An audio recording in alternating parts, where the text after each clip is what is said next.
부터 23절까지입니다.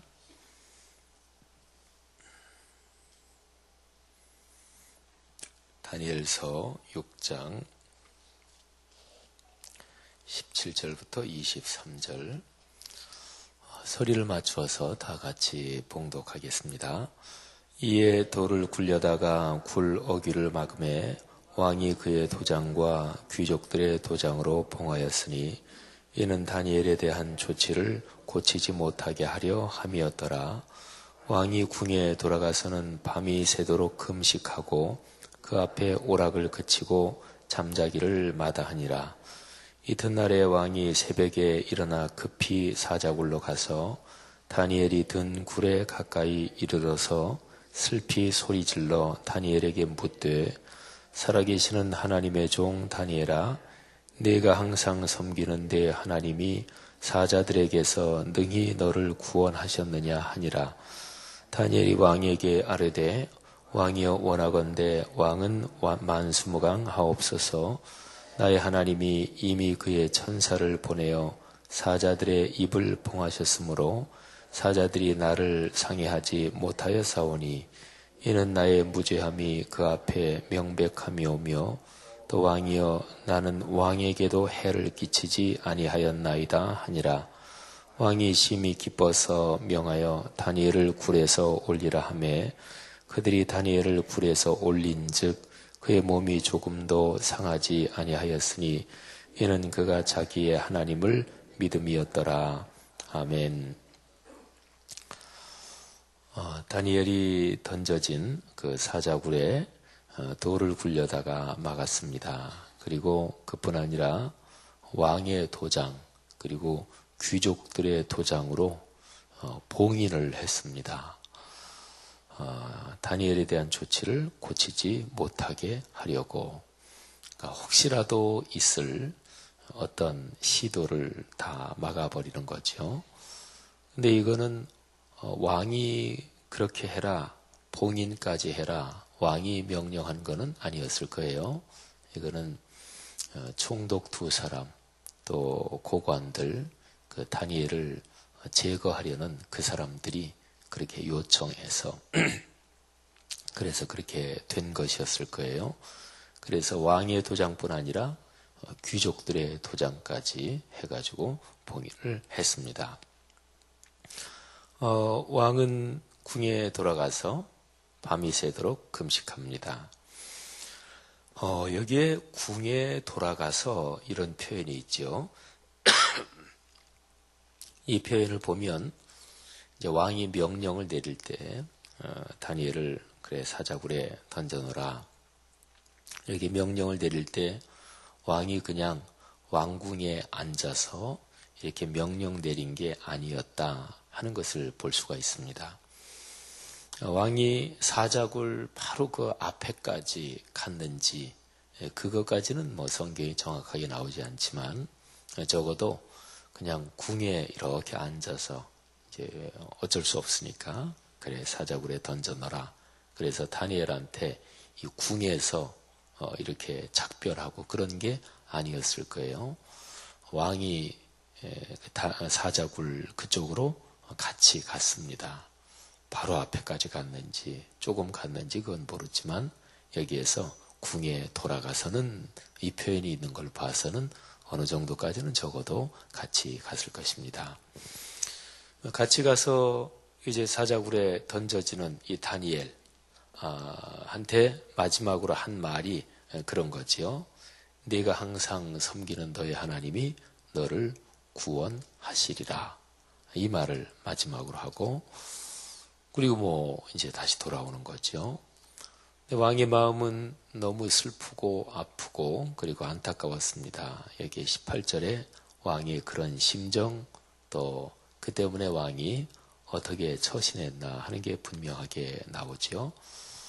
밤이 새도록 금식하고 오락을 그치고 잠자기를 마다하고 꼬박 밤을 새우고 나서 이튿날 새벽에 일어났습니다. 그리고 급히 사자굴로 갔습니다. 그리고 다니엘이 든 굴에 가까이 이르러서 그러니까 어느 정도 가까이 가서 슬피 크게 소리를 질렀습니다. 그 말이 살아계신 하나님의 종 다니엘아, 내가 항상 섬기는 내 하나님이 사자들에게서 능히 너를 구원하셨느냐 하고 크게 소리를 질렀습니다. 다리오 왕은 대제국의 대왕입니다. 우리 동양식으로 말하면 황제죠. 근데 이토록 절대 권력자가 다니엘이라는 한 사람을 위해서 이토록까지 어쩔 줄을 모르고 그리고 간절하게 그리고 절박하게 행동하는 것을 보십시오. 다리오 왕이 다니엘을 참 아끼고 굉장히 사랑했다 하는 것을 알 수가 있죠. 근데 어제 저녁 때 왕이 한 말하고 그리고 날이 밝자마자 새벽에 일어나서 급히 가서 크게 소리질러 한 말하고 아주 똑같습니다. 내가 항상 섬기는 내 하나님이 사자들에게서 너를 구원하시리라. 어제 저녁 때 마지막으로 다니엘을 보내면서 그렇게 얘기했잖아요. 근데 새벽에 가서 물어보는 말이 똑같은 말이에요. 내가 항상 섬기는 내 하나님이 사자들의 입에서 너를 구원하셨느냐 하고 물어봅니다. 이 말이요. 이제 뒤로 조금 더 넘어가면 27절에 보면 이제 그 뒤에 27절은 왕이 조서를 내리는 그런 장면이에요. 그래서 다니엘을 건져 올리고 다니엘을 모함한 사람들, 그 사람들 뿐만 아니라 그 사람의 가족들, 아이들까지 포함해서 온 가족을 굴에 던져 넣으라고 명령하죠. 그들이 굴 바닥에 닿기도 전에 사자들이 그들을 움켜서 뼈까지 부서뜨렸다. 6장 24절은 그렇게 말씀하고 있어요. 그리고 이제 다리오 왕이 조서를 내립니다. 근데 조서 내용 중에 이런 표현이 있어요.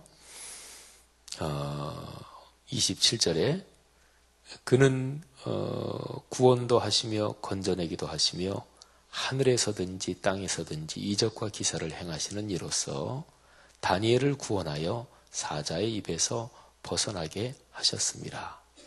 바로 이 표현이요. 다니엘을 구원하여 사자의 입에서 벗어나게 하셨다. 그러니까 대제국의 제왕의 조서에 들어간 내용이에요. 다리오 왕은 그 표현을 그러니까 3번 하는 거예요. 내가 항상 섬기는 내 하나님이 사자들의 입에서 너를 구원하신다. 이 표현을 다니엘이 사자굴로 갈 때 그때 하고 그 다음에 새벽에 사자굴 앞에 가서 크게 소리 질러서 그렇게 하고 그 다음에 이제 마지막으로 이 모든 사건이 끝난 뒤에 전 제국의 조서를 내려서 그 조서의 내용 가운데 또 그게 나오는 거죠. 이 같은 표현인데요. 제일 처음에 한 표현은 간구라고 얘기할 수 있겠죠. 다니엘 죽지 않았으면 좋겠는데 상황이 어쩔 수 없으니까 그래서 간구합니다. 그런 심정으로 말합니다. 이 다리오 왕은 하나님을 섬기고 하나님을 믿는 왕이 아니었지만 그런데 하나님께 기도하는 심정으로 다니엘이 섬기는 하나님 당신이 진정 살아계시다면 이 다니엘을 꼭 구해 주십시오. 구해 주실 것을 믿습니다. 뭐 이런 심정으로 네가 항상 섬기는 내 하나님이 사자들의 입에서 너를 구원하실 거다. 이렇게 얘기를 하는 거죠. 그리고 새벽에 사자굴에 가서 또 같은 말을 하는데 그거는 이제 확인하고 그리고 진짜로 어떻게 됐을까 이런 거를 아주 그냥 안타깝게 그런 심정을 부둥켜 안고 확인하느라고 한 얘기죠. 근데 진짜로 다니엘이 살았습니다. 그래서 마지막에 조서를 내리면서 그 조서에도 사자들의 입에서 하나님이란 신이 다니엘을 구원하셨다. 이거는 그 하나님이라는 신을 찬양하는 거예요. 그리고 어떤 면에서는 간증이지요. 다른 좀 더 평범한 말로 하면 증언입니다. 재판할 때 증인이 증언을 하잖아요. 여기 다리오 왕은 그 사건을 직접 목격하고 그 사건의 한가운데 있었던 거지요. 그래서 그거를 증언하는 거예요.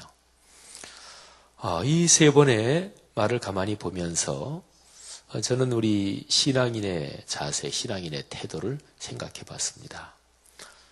일이 어려울 때, 삶이 힘들 때, 그때도 범사에 감사한다. 그때도 감사한다. 그게 참 좋은 신앙이에요. 상황이 좋을 때는 그냥 막 기뻐하다가 조금만 어려워지면 금방 그냥 불평하고 불만하고 원망하고 이런 건 좋은 신앙이 아닙니다. 그러니까 이스라엘 백성들이 광야에서 살 때의 모습, 그게 이제 전형적인 어린 신앙, 미숙한 신앙, 성숙하지 못한 신앙의 전형적인 모습이 이스라엘 백성의 광야 생활 모습입니다. 하나님이 이적과 기사를 베풀어 주시면 그러면 막 좋아하고 뭐 이러다가 그런데 조금만 어려우면 금방 불평하지요. 원망하지요. 그리고 전형적인 미성숙 신앙의 특징이 뭐냐면 불평, 원망을 언제나 밖에서 찾습니다. 언제나 밖에서 찾아요. 다른 사람 손가락질 하지요. 기독교 신앙에서 가장 성숙한 특징이 자신을 성찰하는 것입니다. 더군다나 자신의 내면을 깊이 성찰하는 것입니다. 이거 없이는 절대로 신앙이 성장하지 않습니다. 교회 생활은 익숙해져요. 여전도회 활동하면 여전도회 구조에는 익숙해져요. 권사회, 남전도회, 각 부서 활동, 성가대, 그러면 그거 돌아가는 구조는 익숙해요. 장로 직분을 받아서 이렇게 저렇게 봉사하면 당회 돌아가는 거는 익숙해져요.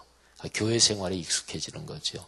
종교 활동에 익숙해지는 거죠. 그런데 몇십 년을 생활해도 신앙은 절대로 성숙하지 않습니다. 자, 한국교회 문제점이 그거예요. 요즘의 문제점이 그거예요. 그러니까 자신을 성찰해야 돼요.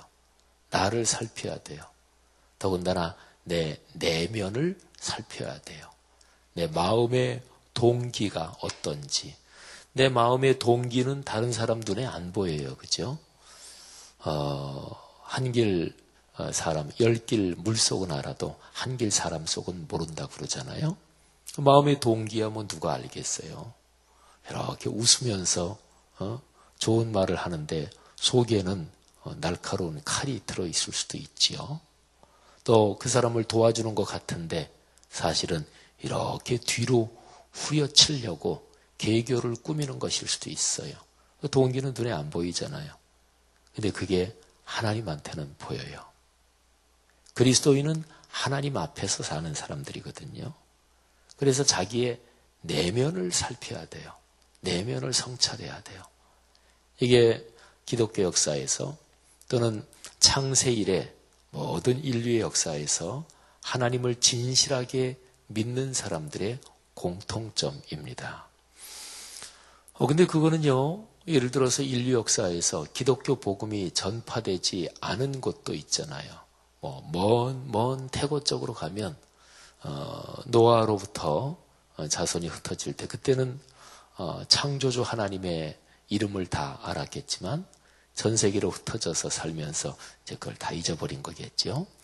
근데 어쨌든 역사가 흘러가면서 어떤 지역에는 창조주 하나님의 이름도 잊어버리고 또 하나님을 섬기는 예배도 잊어버리고 뭐 그런 지역이 있을 거 아니겠어요? 그래서 태어나서 죽을 때까지 하나님의 이름을 한 번도 들어보지 못하고 그렇게 살다가 죽는 사람도 역사상에는 많이 있었겠지요. 말하자면 기독교 신앙의 영역을 떠나서 얘기한다면 그냥 인격이 훌륭한 분, 그런 분의 특징이 뭘까요? 그것도 역시 마찬가지입니다. 자기의 마음을 살피고 자기를 닦는다 그러잖아요. 근데 닦는다 그럴 때 제 아무리 목욕을 하고 그리고 외적으로 깔끔하고 깨끗하게 치장을 해도 마음을 닦지 않으면 그 사람은 훌륭한 사람이라 그럴 수 없습니다. 그리고 동기가 다는 드러나지 않아요. 하지만 속 마음이 어떤가 그거는 그 사람의 태도, 표정, 무드에서 완전히 숨기지는 못합니다. 어떤 사람은 이렇게 보면 경박하고 가벼워 보이는 사람이 있고 처음 만났는데도 참 훌륭한 분 같다. 참 생각이 깊으신 분 같다. 그 무드가 느껴지는 게 있잖아요. 그러니까 10년, 20년을 그렇게 살아왔으면 편하게 하는 말로 내공이 닦이는 거지요. 내공이 닦인 거는 밖으로 어느 정도 드러나게 돼 있습니다. 사랑하신 여러분, 오늘 여기 이 다리오 왕 이거를 보면서 우리가 어려운 일이 닥칠 때, 힘든 일이 닥칠 때 금방 불평불만하고 또 그게 해결되면 막 감사하고 기뻐하고 이런 감성의 굴곡이 적은 게 그게 이제 보통의 인격이 성숙하다 이런 말도 되고 또 신앙이 성숙하다 그런 말도 되는 거죠. 근데 그걸 위해서 가장 중요한 거는 내면을 살펴야 된다 그런 거죠. 그래서 삶이 어렵고 어떤 일이 힘들어지고 잘 안 될 때 내가 뭘 잘못했나? 내가 뭘 좀 배워야 되나? 하나님이 이 일을 통해서 나한테 뭘 말씀하시나? 이렇게 돼야 되는데 그런데 그런 훈련이 안 된 사람은 언제나 화살을 밖으로 돌리죠. 저 사람이 잘못해서 누가 이거를 이렇게 만들었어? 언제나 그렇게 하는 거지요. 그러니까 거기에는 다툼과 싸움이 있을 수밖에 없는 거지요. 성도 여러분들이요, 우리의 삶이 어려울 때 그때에 하나님이 살아계심을 기억해야 합니다. 어려울 때. 어려울 그 와중에도 하나님 감사합니다. 이럴 수 있으면 물론 좋아요. 근데 그렇게까지는 못하더라도 최소한도 이렇게 어려울 때 그때 안타까운 마음으로 또는 하나님 앞에 부르짖는 기도도 좋고요. 하여튼 어려운 와중에서 하나님을 어쨌든 생각해야 돼요. 하나님이 계신데 왜 나에게 이런 어려움을 닥치게 하시나? 하나님 왜 안 도와주십니까?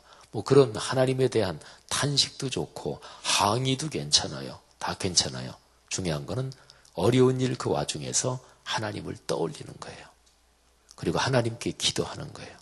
간구하는 것입니다. 그래야만 그 어려움이 해결될 때 덜 계면적어요. 어려울 때는 막 그냥 안달복달하고 누가 잘못했네. 저 사람이 그래서 참 사람들이 아주 경우가 없지. 뭐 다른 사람은 온통 다 비난하고 그리고 일이 이제 해결됐단 말이에요. 그러면 얼마나 계면적어요. 그러면 또 자기가 잘한 것인 양 또. 근데 그게 아주 인격이 망가진 사람 아니면 자기도 알잖아요. 얼마나 계면적어요. 멋쩍잖아요. 사랑하신 여러분, 하나님은 살아계십니다. 이 다니엘이 체험한 것 같은 사자굴 속에 던져지는 것처럼 그런 어려운 상황에서도 하나님의 능력과 도우심으로 해결되고 이루는 기적과 그러는 하나님의 역사는 오늘날도 일어납니다. 하나님의 살아계심을 굳게 믿고 걸어가는 여러분과 제가 되기를 바랍니다. 그래서 오늘 여기 말씀의 맨 마지막 부분이 참 중요하죠.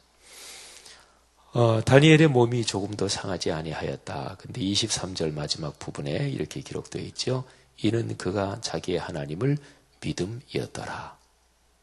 왜 몸이 상하지 않았나요? 하나님을 믿었기 때문에. 그 어려움에서 어떻게 헤어날 수 있었나요? 하나님을 믿었기 때문에. 믿음이라는 것은 머리의 생각만이 아니에요. 머리로, 마음으로 생각만 하는 게 아니라 말도 그렇게 해야 돼요. 말을 그렇게 해야 돼요. 그러니까 말로 까먹는다. 우리말에 그런 속담이 있는데요. 그거는 아주 성경하고 똑같은 거예요. 성경적이에요. 말로 다 까먹는 사람이 있어요. 누구를 원망하고 불평하고 불만을 터뜨리고 말로 그냥 아주 그냥 못된 얘기를 하고. 그러니까 믿음이라는 것은 속으로 믿고 그 다음에 말도 믿은 대로 하는 거예요. 그리고 행동도 하는 거예요. 세 가지지요. 마음속의 생각, 그리고 입으로 나오는 말, 그리고 행동. 이게 바로 믿음이에요. 다니엘은 그렇게 하나님을 믿었습니다. 그리고 신앙을 가지고 사는 사람들, 하나님의 축복을 받은 사람들은 다 그렇게 믿었어요. 성도 여러분, 그렇게 믿어 하나님의 축복을 받아 누립시다. 여러분의 삶에 그런 일이 늘 이어지기를 주의 이름으로 축복합니다. 기도하겠습니다.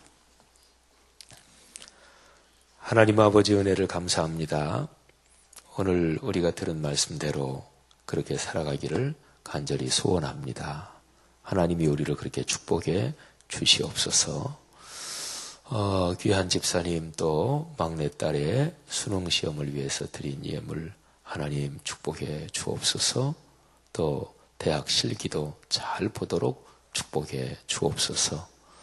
어머니의 기도, 아버지의 기도, 가족의 기도 각별하게 들으시는 하나님께서 이 귀한 예물에 담긴 심정을 보시고 응답하시고, 그리고 내일 수능시험 볼 때 수능시험 치르는 귀한 젊은이들 하나님께서 붙잡아 주셔서 초조하거나 또는 당황하지 않게 하시고 차분하게 공부한 모든 것 잘 생각나게 하시고, 그리고 최고의 컨디션으로 실력을 발휘하도록 축복해 주옵소서. 그래서 평소에 보던 모의고사나 또는 평소에 보던 점수보다 더 좋은 점수가 날 수 있도록 하나님이 축복해 주옵소서. 공부한 모든 것 머리에서 잘 생각나게 하시고, 그래서 문제를 잘 풀어내도록 하나님이 지성을 축복하시고 머릿속에 논리의 과정을 축복하시고 이성의 작동을 축복해 주옵소서. 오늘 하루도 하나님의 성도들의 삶을 축복하시며 수요 예배가 저녁돼 있습니다. 예배를 또 하나님이 크게 축복하실 줄 믿습니다. 예수 그리스도 이름으로 간절히 축복하며 기도 올립니다. 아멘.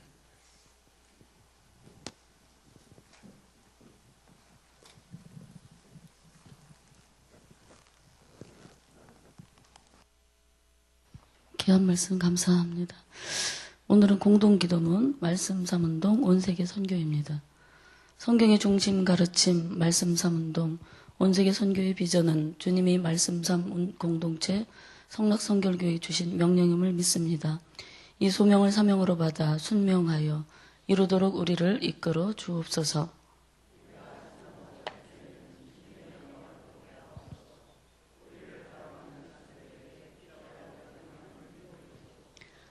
문제를 통찰하는 지혜와 한계를 넘어서는 용기를 주시며 하나님 나라를 위해 헌신하는 사람들을 보내주시어 거룩한 영적 부흥을 함께 누리고 나누게 하옵소서. 아멘. 다 같이 주기도문 하시겠습니다. 그것은 우리 아버지의 이름을 거룩하게 하시며 아버지의 나라가 오게 하시며 아버지의 뜻이 하늘에서와 같이 땅에서도 이루어지게 하소서. 오늘 우리에게 일용할 양식을 주시고 우리가 우리에게 잘못한 사람을 용서하여 준 것 같이 우리 죄를 용서하여 주시고 우리를 시험에 빠지지 않게 하시고 악에서 구하소서. 나라와 권능과 영광이 영원히 아버지의 것입니다. 아멘. 오늘 함께 들으실 기도 제목은 지금 들은 말씀이 내 삶으로 이어지게 하옵소서. 수요예배와 헌신하는 모든 분들을 위해 전도특공대를 위해 말씀삼 성경대학 성경수업을 위해 기도해 주시고요.